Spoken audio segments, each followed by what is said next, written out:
Bom dia, telespectadores. Estamos iniciando o nosso Smile Jornal. E o tema de hoje é a Revolução Russa de 1917. A Revolução Russa de 1917. No século XIX, a Rússia, juntamente com a Inglaterra, a França, a Alemanha e a Áustria, era uma das maiores potências europeias. Porém, enquanto os outros países cresciam, faziam reformas e se industrializavam, a Rússia não se modernizava. A Rússia era considerada um país atrasado em relação aos demais. Sua economia baseava-se na agricultura. Os servos trabalhavam, mas os senhores feudais não tinham o menor interesse de modernizar as plantações. O país era governado pelo czar, que tinha poder absoluto, ou seja, todos estavam submetidos a ele, inclusive a Igreja Católica Ortodoxa. Entre os anos de 1854 e 1856, a Rússia entrou em guerra com a Inglaterra, França e Turquia, mas foi derrotada justamente por causa do atraso em que se encontrava o país. Então o czar Alexandre II tomou algumas providências, aboliu a servidão, vendeu terra aos camponeses, mandou ocupar novas áreas agrícolas. Tudo isso trouxe benefícios para o país, que cresceu e se tornou exportador de grão, além de ter favorecido o aumento da população. Esse aumento trouxe algumas consequências graves, como, por exemplo, a dificuldade de se encontrar emprego e a baixa produtividade agrícola, gerando fome e revolta. A saída encontrada pelo governo foi estimular um programa de industrialização. Isso permitiu que muitos estrangeiros fossem para a Rússia e várias fábricas foram implantadas consequentemente entre os anos de 1880 e 1900. E Rússia apresentou as maiores taxas de crescimento industrial. Enquanto o país se modernizava, o absolutismo continuava intacto e isso causava descontentamento entre a população, que se unia cada vez mais. Em 1904, a Rússia se envolveu em uma guerra contra o Japão. Este conflito desorganizou a economia, piorando a situação dos operários e camponeses. A humilhação da derrota acirrou os ânimos contra o czar. No ano seguinte, os habitantes saíram em uma passeata a fim de entregar um abaixo-assinado ao imperador, pedindo melhoras nas condições de vida e a instalação de um parlamento. O czar respondeu com um massacre promovido por suas tropas, aumentando ainda mais a revolta do povo. Apesar de tudo, ele fez algumas concessões e dentre elas estava a instalação do parlamento. Entre os anos de 1907 e 1914, a Rússia voltou a ter uma aparente tranquilidade, pois houve uma alta no crescimento industrial e os camponeses ganharam terras. Grande parte da oposição era socialista e se baseava nas ideias de Karl Marx. Eles acreditavam que todos os problemas do país só acabariam se o capitalismo fosse abolido e o comunismo fosse implantado. Os comunistas se dividiam em dois grupos, bolcheviques e mencheviques. Os bolcheviques queriam derrubar o czarismo pela força. Eram liderados por Lenin. Os mencheviques propunham a implantação do socialismo através de reformas. Com o advento da Primeira Grande Guerra em 1914, o povo russo se sentiu na obrigação de lutar.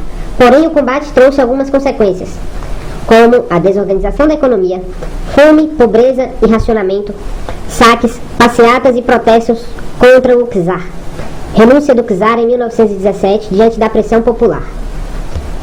A deposição do imperador não trouxe tranquilidade aos russos. Pelo contrário, o conflito passou a se dar entre os elementos da oposição. Com a derrubada do czar, o governo provisório, cujos membros se identificavam com os interesses da burguesia russa, assumiu o poder. Esse governo adotou algumas medidas como anistia para presos políticos, liberdade de imprensa, redução da jornada de trabalho para 8 horas. Essas medidas agradaram a burguesia, mas os camponeses, que queriam terras, e os operários, que queriam melhores salários, não gostaram. Os bolcheviques, aos poucos, se tornaram os porta-vozes de todas essas reivindicações. Os sovietes eram organizações políticas que nasceram no seio das camadas populares e representavam os interesses dos trabalhadores.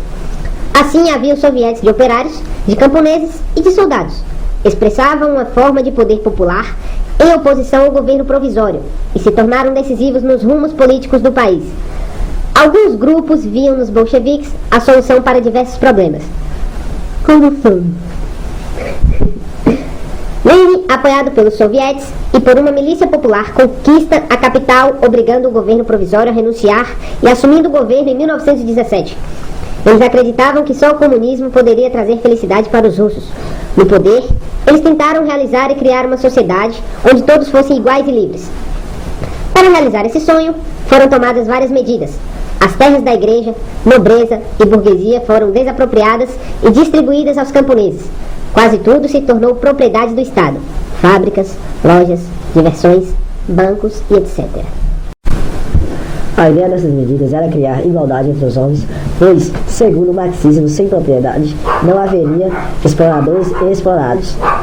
Várias foram as dificuldades que surgiram durante o governo e o novo regime se tornava mais autoritário, distanciado cada vez mais o sonho de criar uma sociedade onde todos fossem livres e iguais.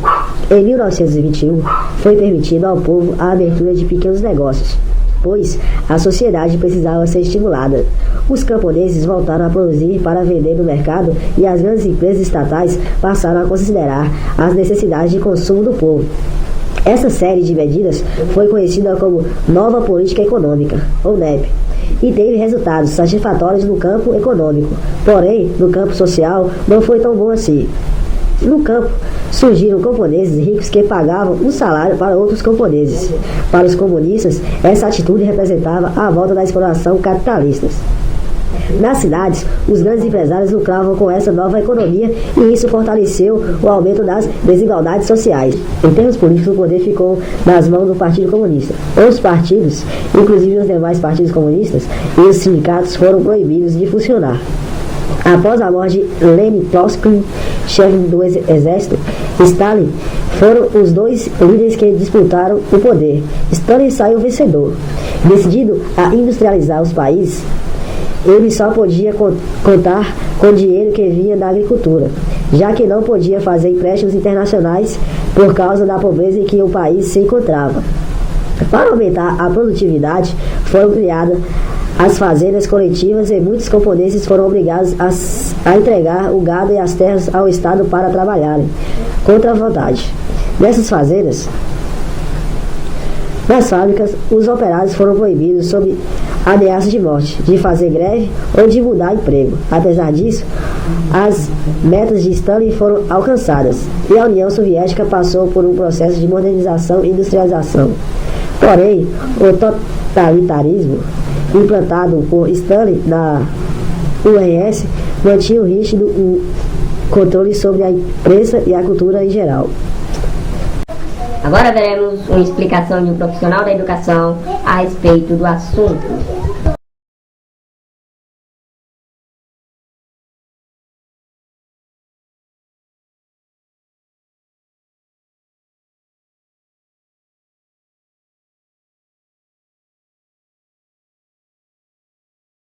No início do século XIX, a Rússia era um vasto império absolutista. A maior parte da população do Império Russo vivia no campo, onde muitos camponeses eram servos da gleba. A industrialização concentrou numerosos operários em algumas cidades. Dois grupos políticos faziam oposição ao regime absolutista: os liberais e os sociais-democratas. O Partido Social Democrata estava dividido em bolcheviques e mencheviques. Após a derrota contra o Japão, o imperador foi obrigado a aceitar uma assembleia, a qual era chamada de Duma, que pouco durou. As dificuldades econômicas e sociais e as derrotas na Primeira Grande Guerra Mundial provocaram a Revolução de 1917. A primeira etapa da Revolução de 1917 marca a ascensão dos liberais ao poder. Chefiados pelo príncipe Lvov, o imperador é obrigado a abdicar. Durante a primeira etapa da Revolução ocorrem lutas entre liberais e bolcheviques. As derrotas nas frentes de batalha da Primeira Grande Guerra Mundial provocam a queda do príncipe Lvov e a ascensão de Kerensky. A segunda etapa da Revolução marca a queda dos liberais e a ascensão dos bolcheviques. Liderados por Lenin e Trotsky, a Revolução Socialista explode no dia 7 de novembro de 1917. Os bolcheviques assumem o poder. É criado o Conselho dos Comissários do Povo, chefiados por Lenin. O Estado confisca os meios de produção. Após violenta guerra civil, Lenin reorganiza a economia soviética através da NEP. A oposição dos países capitalistas se torna difícil. a consolidação do socialismo criado por Karl Marx.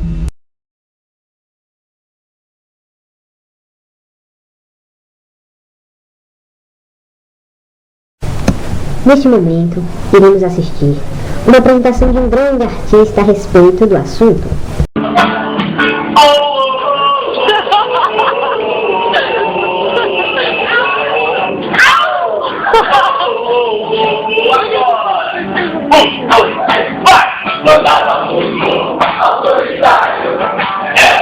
Governado cidade, colado no século XII, desigualdade, feio fome. Agora, percebi que era a minoria tomar o poder. Capoeira, poder, vieram vencer. Os brancos e vermelhos, arruma aqui, acerta ali. Nova política econômica se implanta aí. Arruma aqui, acerta ali. A URSS veio a surgir. Arruma aqui, acerta ali. Nova política econômica se implanta aí. Arruma aqui, acerta ali. A URSS veio a surgir. Pra fechar agora por vontade, vai! Mandava muito autoritário. Era assim que governava a cidade. Colava um tá com fome, desigualdade. Eles domingos que era a maioria tomaram o poder. Eles tomaram o poder. A mulher fez bolcheviques vieram vencer. Os brancos e vermelhos, arruma aqui, acerta ali. Nova política econômica se implanta aí. Arruma aqui, acerta ali. A URSS veio a surgir. Arruma aqui, acerta ali. A política econômica se implanta aí. Arruma aqui, acerta ali. A URSS veio a surgir. Valeu?